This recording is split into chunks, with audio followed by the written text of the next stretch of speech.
I've personally been baffled by the way that Billy Joe Saunders' career has been handled since winning the WBO middleweight world title. I can't for the life of me understand why he turned down the opportunity to fight on the Canelo-Liam Smith undercard. Why he turned down Willie Monroe, for example. That was a perfectly legitimate title defense. I can understand turning down Gabe Rosado because he, in my view, is just a high-profile journeyman. But the Willie Monroe fight, I think that's perfectly legitimate.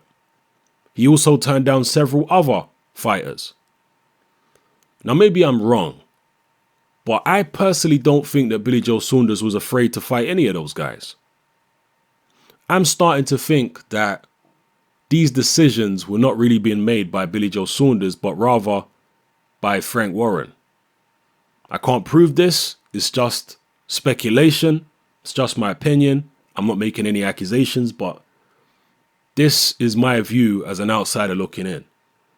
I think these are Frank Warren decisions rather than Billy Joe Saunders decisions. And one of the reasons I say this is because there is now talk of Billy Joe Saunders fighting Tommy Langford in December.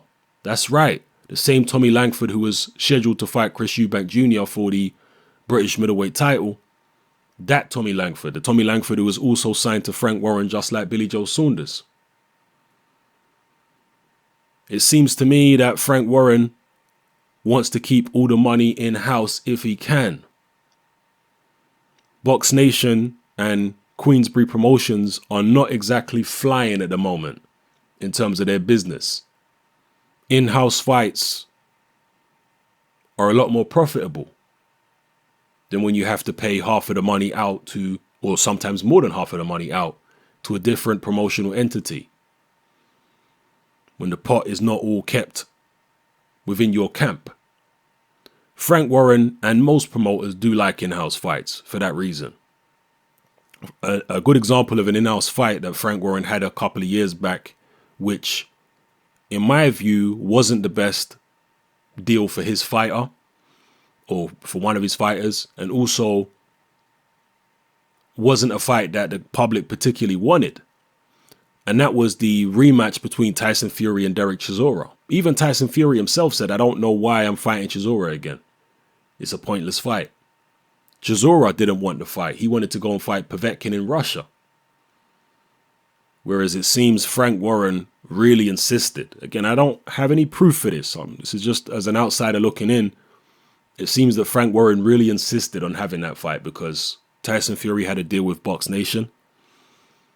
Del Boy was almost the poster boy for Box Nation at the time.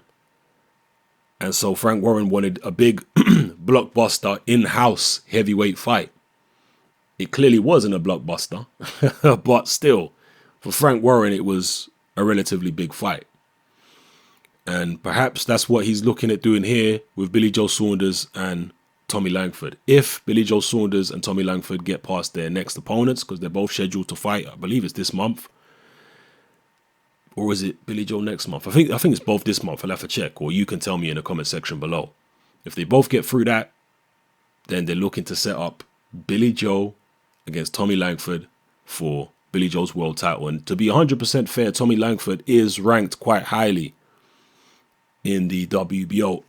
Excuse me. I think he's number 2 with the WBO. So make of that what you will, people. Do you think this is a good fight? I do think that Tommy Langford is a little better than most people realize.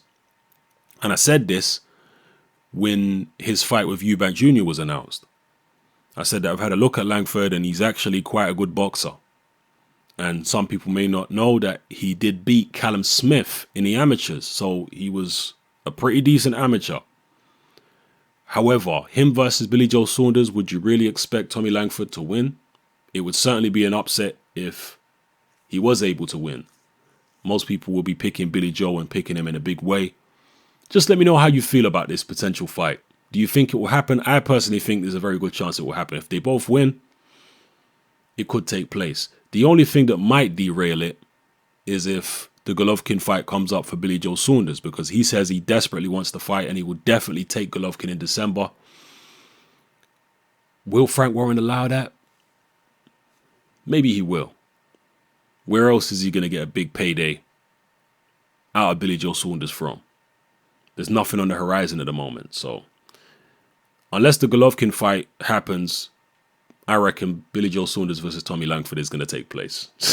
Let me know how you feel about it, people. It's your boy Hatman. I'm out.